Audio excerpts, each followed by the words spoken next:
Let's talk about the Inequality Act on this episode of Pushback.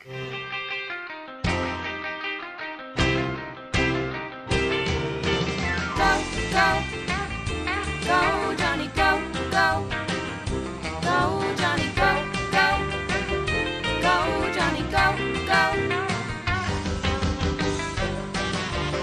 If you're concerned about the direction our culture is heading, then maybe it's time to push back.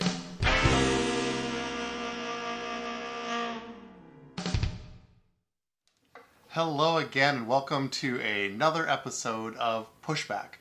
I'm Dr. Jonny, and I've been teasing over the last couple weeks as I have released the last two podcasts entitled Gender Identity Crisis and Stop the Bleeding, that I wanted to talk about the Equality Act, which is a piece of legislation that just has been passed by the House and is being brought before the Senate.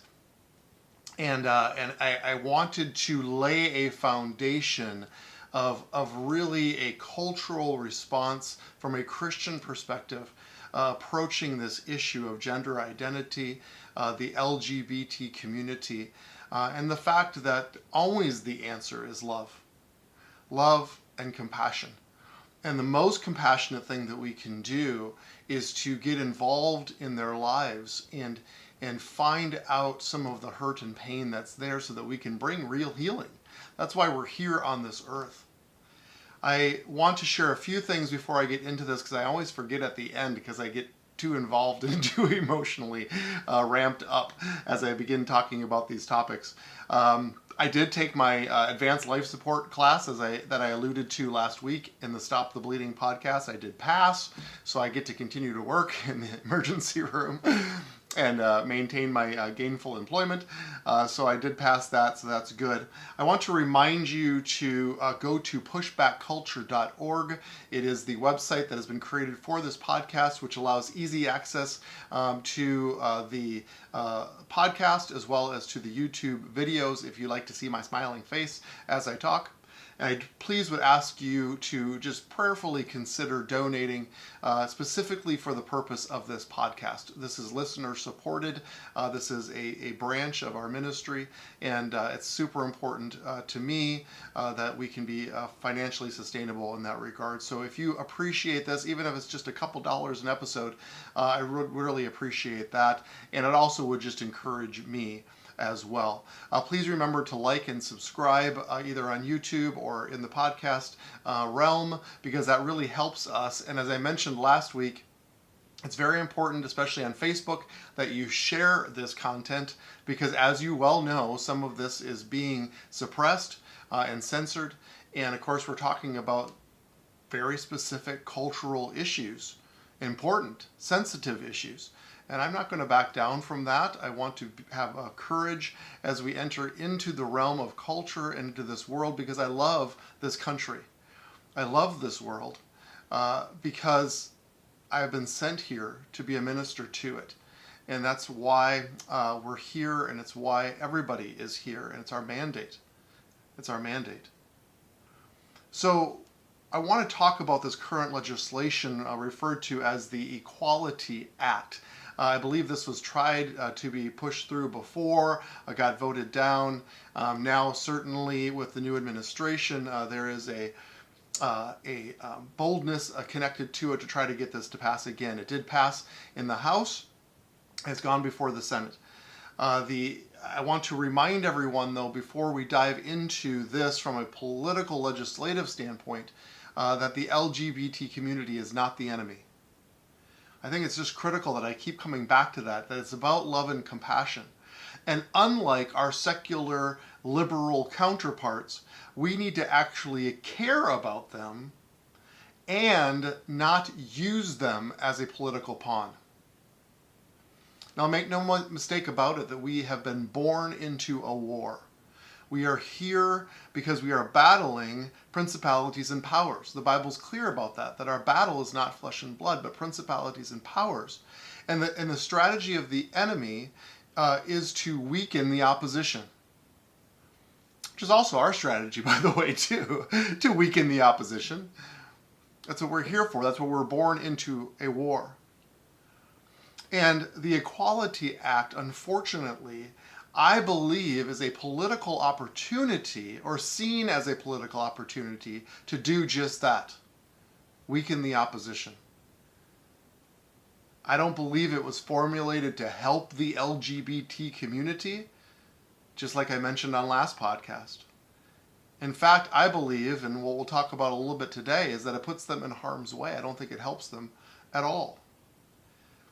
There's a sinister, behind-the-scenes plan, I believe, to erode religious freedom, which I'm happy to report in a weird sort of way that religious freedom must be seen as a threat to a radical liberal agenda. So, hallelujah. I guess we're such a threat that we need to be censored and suppressed and eroded of our freedoms. So that's good. Let's take that as a minor victory, and maybe even as a war cry to continue the battle and not lose heart.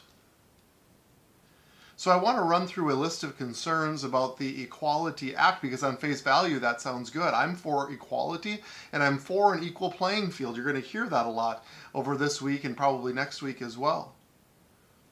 Equal playing field. When we talk about health equity, I mentioned I'm on the committee at the hospital, the Health Equity Committee. It's about creating a level playing field, and I believe that is super important. But this act that's before Congress explicitly erodes the protections of the Religious Freedom Restoration Act, which ironically was championed by President Bill Clinton back in 1993. And it actually set a very high bar for any government action that would violate the right of free exercise of religion. So thank you, President Clinton. But this act is actually created, this one currently before Congress, to actually erode those protections. I'm quoting frequently Monica Burke, who wrote 7 Reasons Why the Equality Act is Anything But. And it was written in the middle of 2019, interestingly, but is now back before us again.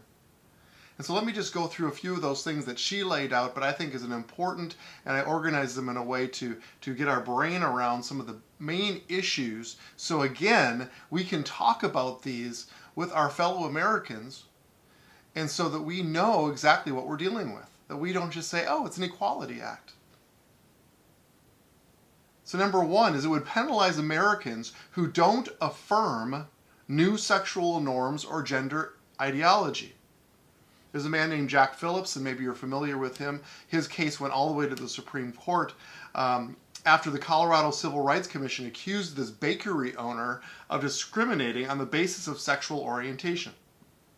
When the self-described cake artist declined to create a custom cake to celebrate a same-sex wedding. The Supreme Court actually ruled in favor of Phillips, but the law in question, the Colorado Anti-Discrimination Act, remained intact. And Phillips was just one of many Americans who lost income because of their belief that marriage is between one man and one woman. There's other cases involving florists and bakers and photographers and wedding venue owners and videographers and public servants and web designers. These cases are just the beginning. The same policies used to silence disagreement over marriage can be used to silence disagreement over the biology and the reality of sex, the biological reality of sex. Number 2, and this one just floors me, I can't get my mind around this, it actually would compel speech. Let me give you an example. Virginia high school teacher Peter Vlaming lost his job for something he did not say. Just reading from the article, a community school board voted unanimously to fire the veteran teacher over the objections of his students after he refused to comply with the administrator's orders to use masculine pronouns in referring to a female student who identifies as transgender. He did his best to accommodate the student without violating his religious belief that God created human beings male and female. It's not just a religious belief, by the way, it's a biological truth. Using the student's new name and simply refraining from using pronouns altogether. Unfortunately, the school considered this a violation of its anti-discrimination policy. Incidents like these would increase under federal policy proposed in the Equality Act. Both federal and private employers would face costly lawsuits if they failed to implement strict preferred pronoun policies. Employees could be displaced if they failed to comply, regardless of their scientific or moral objections. It's hard to believe that that's what we're talking about here today. Many of these hit very close to home because, number 3, it could shut down charities. My wife and I run a charity, GoFam Ministries, and we minister to families, marriages, and parents. But for instance, foster care and adoption agencies, drug rehabilitation centers, and homeless centers already face challenges under state and local policies on sexual orientation and gender identity. In Philadelphia, just days after the city put out an urgent call for 300 additional families to foster children, the city halted child placements by Catholic Social Services because the organization's belief that every child deserves both a mother and a father. Although same-sex couples have the opportunity to foster children through the state or every other agency in Philadelphia, the city canceled its contract with Catholic Social Services, while children languish on the waiting list. A federal sexual orientation and gender identity law would make the situation a national phenomenon, which could spell disaster, listen to this, for the 437,000 children in foster care nationwide. What about a ministry like mine? What about us taking a stance that we believe that marriage is between a man and a woman, and we minister from that standpoint? We're not against anything in our ministry. We are for healthy marital relationships, which everybody should be for. But would it be considered hate speech, or are we going to be considered bigoted if we don't comply with the things that we say or don't say? Number 4, it would allow more biological males to defeat girls in sports. There is actually, I believe, no better example of the absurdity of the topic and how this topic stomps on others' freedoms, like women's rights, interestingly. And I would love, I find it so interesting how this has been drawn out in sports specifically. It's a great example, such a great example that I'm actually going to talk about it in the next podcast and not spend too much time talking about it here, because I believe this transgender injection into the conversation of high school sports, locker and bathroom facilities, I think is fascinating. And we need to understand it completely and embrace it. So I'll talk about more of that next week. Number 5, it could be used to coerce medical professionals. I told you that this hits home to me. That's why this is such an important topic. So listen to this. Under state sexual orientation and gender identity laws, individuals who identify as transgender have sued Catholic hospitals in California and New Jersey for declining to perform hysterectomies on otherwise healthy women who wanted to pursue gender transition. So basically an elective hysterectomy for no particular medical reason. My friends, we were actually, we took an oath when we decided to practice medicine to do no harm. To actually, it's actually the first mandate given to physicians and medical professionals, is that our first thing that we do is do no harm. A surgical procedure for a non-medical purpose is doing harm to our patients. If these lawsuits succeed, medical professionals will be pressured to treat patients according to ideology rather than their best medical judgment. That's just one example of a surgery, not to mention the incredible conversation and sticky situation that goes along with hormonal treatment and hormonal management, and when is the appropriate age, and when is a child in decision making, and all of the different layers that go along with that. I'll talk more about that in a second as well. Number 6, it could lead to more parents losing custody of their children. Now this isn't hypothetical. Again, they give an example. The politicization of medicine, according to gender ideology, will create more conflicts among parents, doctors, and the government. A federal sexual orientation and gender identity law would jeopardize parental rights nationwide. In fact, the current issue of the American Journal of Bioethics includes an article arguing that the state should overrule the parents of transgender children who do not consent to give them puberty-blocking drugs. This has already happened. In Ohio, a judge removed a biological girl from her parents' custody after they declined to help her, quote-unquote, transition to male with testosterone supplements. After the Cincinnati Children's Hospital's Transgender Health Clinic recommended these treatments for the girl's gender dysphoria, the parents wanted to pursue counseling instead. Then the county's family services agencies charged the parents with abuse and neglect, and the judge terminated their custody. What? This gets my blood pressure to boil because I feel like, number one is that the parents actually wanted to help her with counseling. Remember our last conversation about this. These are children and young adults who are in pain. And this Cincinnati Children's Hospital wanted to treat her gender dysphoria. Dysphoria means sadness, depression, with male hormones. And then custody was removed because the parents actually wanted to help them. Instead, were treated as abusers. Similar cases are proceeding through the courts with children as young as 6 years old. Are you kidding me? Meanwhile, studies show that 80 to 95% of children, listen, no longer experience gender dysphoria after puberty. Politicizing medicine could have serious consequences for children who are exposed to the unnecessary medical risks of drastic therapies. Can you imagine a 6-year-old receiving hormonal therapy and having their lives permanently altered? And number 7, it would enable sexual assault.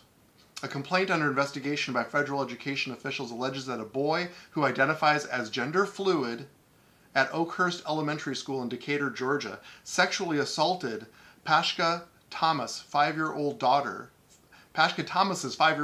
in a girl's restroom. The boy had access to the girl's restroom because of the Decatur school transgender restroom policy. School authorities refused to change the policy even after Thomas reported the assault. Eventually, she decided to remove her daughter from the school for the girl's emotional well-being and physical safety. My friends, obviously, this Equality Act has layers of dysfunction built into it that would be not only non-beneficial to the LGBT community, but harmful to the remainder of our culture. And here's the crazy part, is the polls don't even show that the majority of people even remotely support this. This is a political opportunity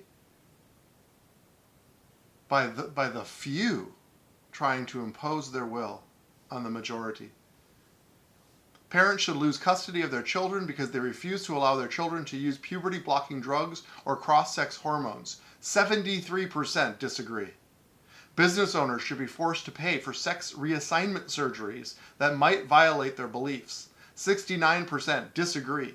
Doctors or nurses should be forced to perform sex change surgeries on individuals who identify with the opposite sex. 68% disagree. A man that feels like or identifies as a woman should have access to women's bathrooms, locker rooms, and other sex-specific spaces. 63% disagree. 65% support giving nonprofits and charities freedom to choose how to serve. This is not a popular thing, not a popular act. The Equality Act defies actually the purpose of anti-discrimination laws. The original Civil Rights Act was actually enacted to protect African Americans from being denied access to material goods or services. It's called leveling the playing field. That's why it was created. This does the opposite. This doesn't serve any of that purpose. The Equality Act is used as a sword to attack people and force them to adopt new ideologies about human sexuality.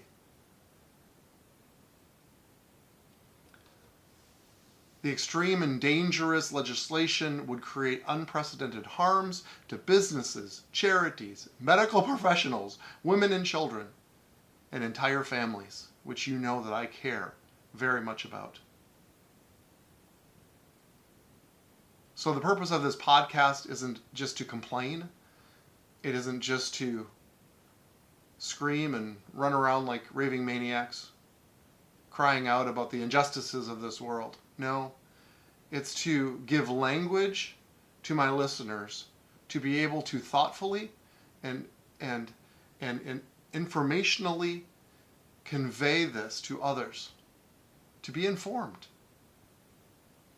It also is created to understand that we are here for real change. As ambassadors of heaven, we are the ones that actually carry the culture of heaven here on this earth. So a couple things that we can do. We can write our senator. It's before them right now. And I would encourage you to be personal. How this impacts you. Talk about your daughters. Talk about your sons. Apparently 60 votes are needed, something about a filibuster, which I'm not politically savvy enough to explain that, but 60 votes should be a challenge, you would think, with a 50-50 split in the Senate. So I'm hopeful that this will be defeated in the Senate. But we need to be vocal on a local level because this affects every aspect of our lives. My life in the clinic, my life at home with my family, and the safety of me and my family and my wife and my children in public areas and restrooms. We need to get in front of the school board and express our outrage and actually threaten to pull our kids out of school because that will make people listen. That is where funding comes from, the almighty dollar. And in fact, I like to even talk about what I call capitalism activism. It happened once. Remember when the Target stores talked about having, gender neutral bathrooms? Guess what? People stopped going to Target. And within days, their stocks began to plummet. And within days, their CEO all of a sudden did what I call the backpedal two-step. Well, we weren't really implying that we were going to do that now. We just want to be sensitive. And they completely backpedaled because of the almighty dollar spoke louder than common sense, apparently, to many of these people. See, my friends, we set the culture.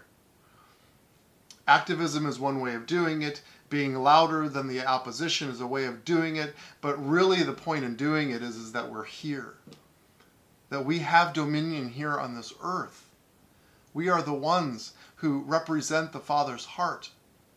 And unless we engage our culture, unless we tell them how we feel, they'll never know. And they'll think that it's actually some sort of endorsement for what they're doing. And we know that it's not in our heart. So begin talking about it at your dining room table with your kids.